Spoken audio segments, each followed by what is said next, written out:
نہیں ہوں گے، اور یہی ہمارے ملک کی شان ہے۔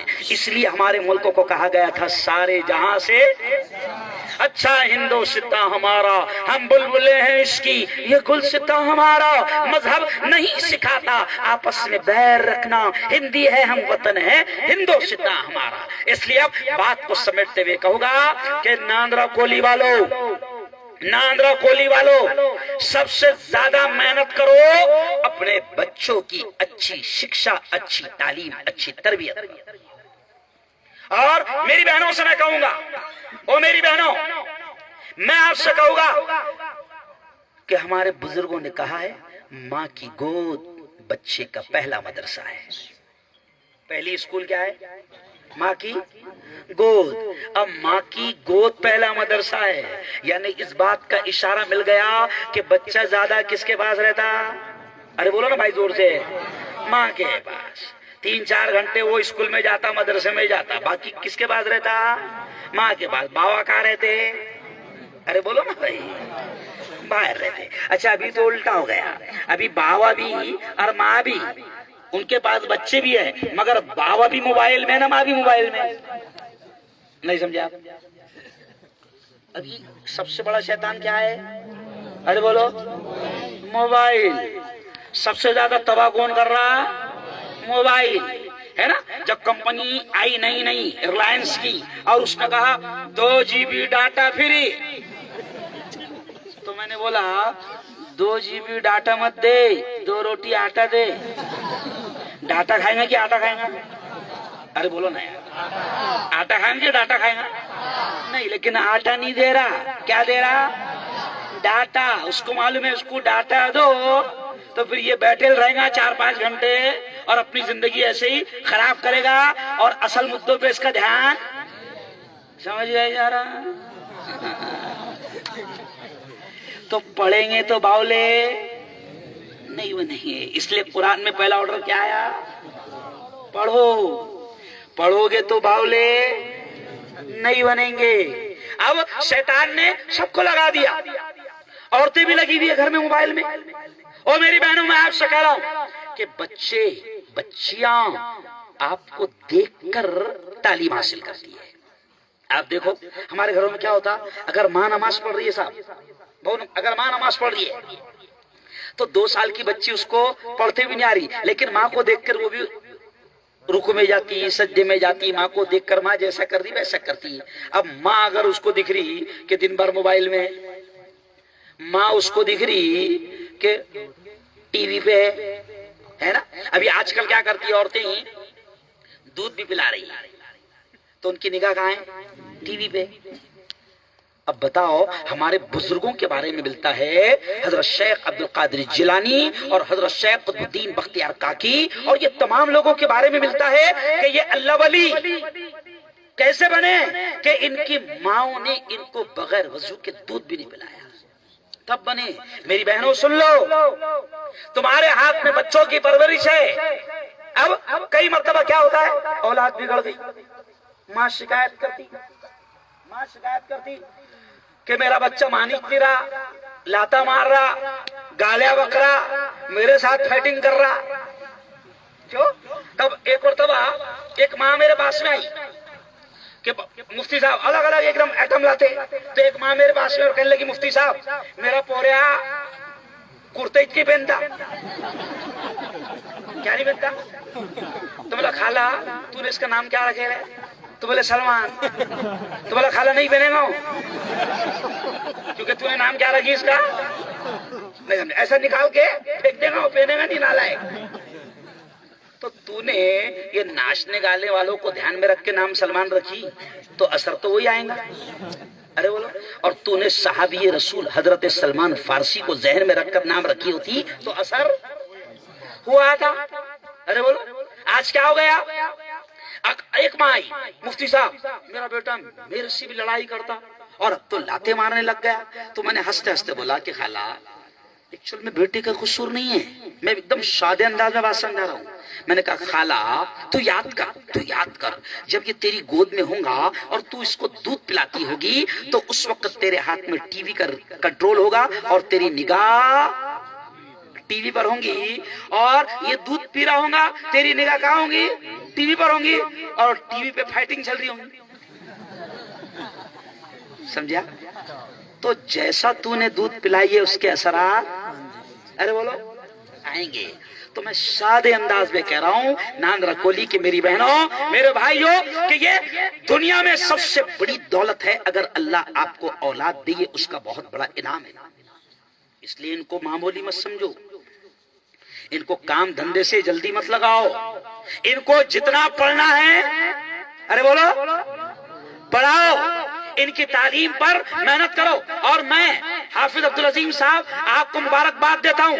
آپ نے جس انداز میں محنت کی اور یہ لڑکے پڑھنے لگ گئے. ناندرا کولی والوں سن لو، میں آپ کو چیلنج کر کے جا رہا ہوں اور آپ کو مبارکباد دے کے جا رہا ہوں، بدھائی دے کر جا رہا ہوں کہ آپ کے بچوں کو ہم نے سنا، ان کا انداز اور ان کا ذہن بتا رہا ہے کہ ان پر آپ اگر محنت کرو گے تو اس گاؤں سے اس ملک کو چلانے والے پیدا ہوں گے. اس گاؤں سے بڑے بڑے عالم، بڑے بڑے مفتی پیدا ہوں گے. اس گاؤں سے اچھے ڈاکٹر پیدا ہوں گے. اس گاؤں سے اچھے وکیل پیدا ہوں گے. اس گاؤں سے اچھے انجینئر پیدا ہوں گے. اس گاؤں سے اچھے ملک کو، گاؤں کو چلانے والے پیدا ہوں گے. آپ کے بچے، میں تجربے کی بنیاد پر کہہ رہا ہوں، آپ کے بچوں کو ہم نے دیکھ لیا. ناندرا کولی میں اللہ نے ذہانت رکھا ہے، دماغ رکھا ہے نا. بس کائی کی ضرورت ہے، تراش نہیں.